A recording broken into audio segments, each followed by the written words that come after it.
Les joueurs les plus grands de la NBA aujourd'hui sont Zach Edey et Victor Wembanyama, tous deux officiellement mesurés à 2,24 mètres. Mais il y a un jeune de seulement 18 ans qui les fait paraître petits.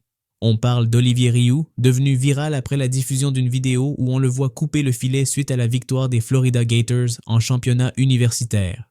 La différence avec les autres, il n'a pas eu besoin d'une échelle, il s'est simplement tenu sous l'arceau et c'était fait. Il peut dunker sans même sauter et pendant l'échauffement d'un match, il ressemble à un adulte jouant sur un terrain pour enfants. Et pour cause, il mesure 2,38 mètres, soit 14 cm de plus que n'importe quel joueur actuellement en NBA.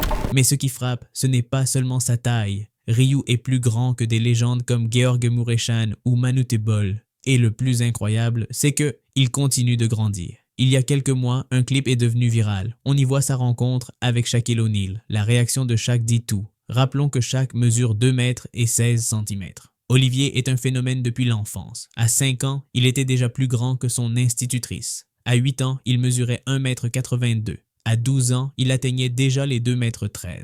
Et à 14 ans, il a été reconnu par le Guinness comme l'adolescent le plus grand du monde. Depuis, son nom circule partout sur Internet et ses vidéos, où il domine des adversaires bien plus petits, n'ont pas tardé à attirer l'attention. Même Steph Curry a commenté ses publications. « J'ai trop de questions et personne ne me répond. Et sûrement, toi aussi tu te poses les mêmes. Qui est ce géant? D'où vient-il? Et a-t-il vraiment un avenir en NBA? » Eh bien, Olivier Rioux n'a pas seulement grandi physiquement depuis ses vidéos devenues virales, il a aussi évolué en tant que joueur et en tant que personne. Et oui, lui-même l'a dit. Being 7'6", do you think of it as a blessing or a curse or both? Blessing. A blessing. Yeah. That's nice to hear. Why do you say that, generally speaking? You can use it for almost everything. You can use it for being famous, you can use it for basketball, you can use it for highest shelf in the kitchen or whatever. So, yeah. Il considère sa taille comme une bénédiction. Elle lui a ouvert des portes dans le sport. Et aussi, comme il le dit en plaisantant, pour atteindre les étagères les plus hautes de la cuisine. Né au Canada en février 2006, Olivier vient d'une famille avec des racines sportives. Son père, bien qu'il soit photographe, mesure plus de 2 mètres. Sa mère a joué au volleyball et son grand frère a également pratiqué le basketball. Mais Olivier était différent. Son talent et sa taille l'ont rendu viral très jeune au Canada. Cela l'a conduit à franchir l'Atlantique où il a été recruté par le Real Madrid, l'un des clubs les plus prestigieux au monde en matière de développement de jeunes talents. De ce club sont sortis des joueurs comme Luka Doncic, Garuba ou encore Willy Hernan Gomez. À Madrid, il s'est illustré face aux meilleures équipes de jeunes du continent. Cela a attiré l'attention de plusieurs académies américaines et il a finalement décidé de rejoindre IMG Academy en Floride, une véritable usine à futures stars de la NBA. Et c'est ici que l'histoire devient intéressante. Dans cette même académie, quelques années plus tôt, un autre Canadien nommé Zach Edey est arrivé sans même savoir s'il voulait jouer au basket. Il voulait devenir joueur de baseball. Mais avec patience et travail, il est passé de débutant sans expérience à meilleur joueur universitaire des États-Unis. Zach Edey, ce Canadien qui n'avait même pas l'intention de devenir basketteur, est finalement devenu une star. Il est devenu l'un des joueurs les mieux classés du pays, a choisi de jouer à Purdue et après 2 saisons, il a été nommé joueur de l'année 2 fois de suite. Non seulement il a mené son équipe jusqu'à la finale du championnat national, mais il a aussi été sélectionné en 9e position lors de la draft NBA par les Memphis Grizzlies en 2024. With the 9th pick in the 2024 NBA draft, the Memphis Grizzlies select Zach Edey. Pour sa première saison en professionnel, il a tourné à 9 points, 8 rebonds et plus d'un contre par match en tant que pivot titulaire dans l'une des meilleures équipes de la conférence Ouest. Ce succès a été un facteur clé pour que IMG Academy mise sur un autre géant en devenir, Olivier Rioux.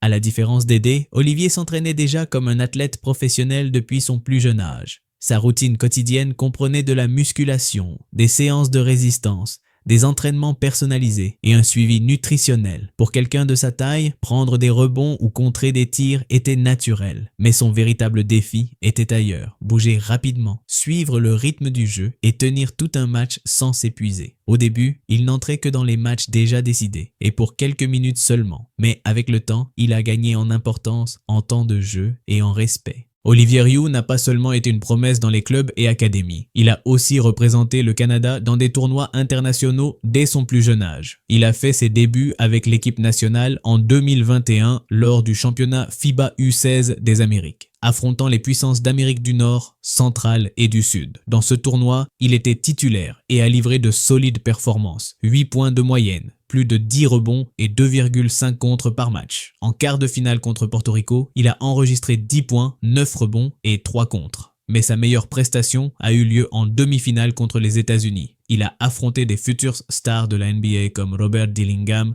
sélectionné par les Timberwolves, et Ron Holland, ancien de la G-League Ignite et choix des Pistons. Pourtant, Rioux a dominé. 12 points, 12 rebonds et 4 contres en seulement 25 minutes. Même si le Canada a perdu ce match, ils ont décroché la médaille de bronze en battant la République dominicaine, où Olivier a de nouveau été décisif avec 10 points et 6 rebonds. Un an plus tard, en 2023, Rioux est revenu avec la sélection, cette fois pour la Coupe du Monde U19.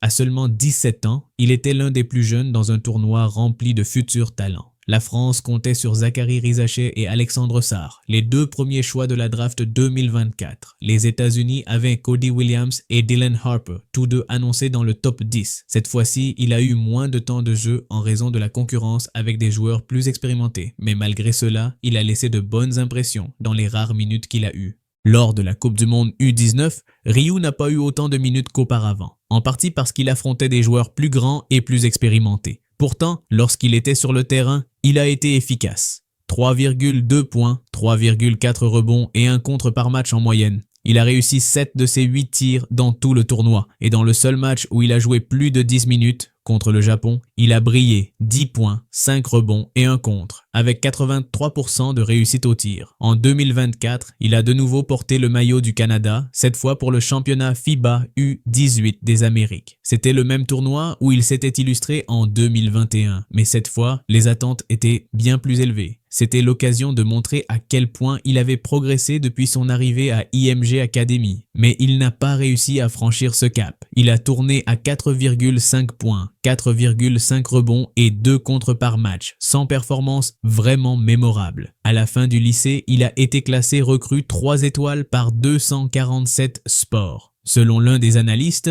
Rioux est une présence dominante sur le terrain. Il prend beaucoup d'espace et peut protéger le cercle. Il a de bonnes mains et une touche correcte près du panier, mais il doit améliorer sa mobilité et sa coordination, surtout dans les situations rapides. Dans sa promotion, il a été classé 313e joueur au niveau national, 55e pivot et 28e joueur de l'État de Floride. Des chiffres qui, à l'ère du one and done, peuvent sembler faibles. Mais IMG avait un plan sur le long terme pour lui. Le plan avec Olivier Rioux a toujours été sur le long terme. Et s'il y a bien une chose qu'IMG Academy a démontré avec Zach Edey, c'est que les étoiles ne brillent pas toujours dès le premier jour. Fait curieux, lorsque Edey a terminé le lycée, lui aussi était classé recrue 3 étoiles, mais avec un rang encore plus bas que celui de Rioux à l'époque. Cela a attiré l'attention de nombreux observateurs sur Olivier. Plusieurs programmes universitaires prestigieux ont manifesté leur intérêt et ce n'est pas étonnant. Des géants comme Taco Fall ou Mamadou Ndiaye ont eux aussi réussi de belles carrières en NCAA. Finalement, Rioux a décidé de rester en Floride et de rejoindre les Gators, un choix qui, jusqu'à présent, s'est révélé positif. Il a été recruté avec une vision à long terme, l'idée étant de l'intégrer progressivement. Cependant, sa taille et sa notoriété ont fini par devenir une distraction. À chaque match, les fans scandaient son nom depuis le banc, réclamant de le voir jouer même s'il ne faisait pas partie des plans du coach. Pour éviter que cela ne nuise à l'équipe et ne gaspille une année d'éligibilité, une décision intelligente a été prise, le faire redshirter pour la saison. Le redshirt est une pratique courante dans le basket universitaire. Si un joueur ne va pas avoir de minutes significatives lors de sa première année, il vaut mieux ne pas le faire jouer et conserver cette année d'éligibilité. L'entraîneur Todd Golden a été clair, « Je ne vais pas brûler une année juste pour le mettre 30 secondes, c'est pour son bien ». Même si Olivier n'a pas joué durant cette première saison, il a vécu toute l'expérience. Il s'est entraîné avec l'équipe, a participé aux séances, aux scrimmages et a appris le système de jeu de l'intérieur. Et c'était la bonne décision. Cette année-là, les Florida Gators ont réalisé une saison spectaculaire. 36 victoires, un titre de la SEC et champions nationaux lors du March Madness. Ryu était là, sur le banc, soutenant, apprenant et partageant le terrain à l'entraînement avec des joueurs comme Walter Clayton Jr., MVP du Final Four et futur joueur NBA. Pour la saison prochaine, les Gators tenteront de défendre leur titre et Ryu aura un rôle bien plus important. Avec toute l'attention médiatique que recevra l'équipe championne, Olivier a l'opportunité parfaite pour commencer à générer des revenus grâce à son image. Mais au-delà de l'argent ou de la célébrité, l'essentiel, c'est qu'il veut vraiment ça. Ce n'est pas comme d'autres cas où des joueurs géants ont été poussés vers le sport uniquement à cause de leur taille, comme Robert Bobrovsky, ancien coéquipier de LaMelo Ball à Spire, qui aujourd'hui fait des podcasts et joue la comédie, ou même Tacko Fall, qui a toujours montré un plus grand intérêt pour la technologie. Non, Olivier vit, respire et rêve basketball. Il est engagé à 100%.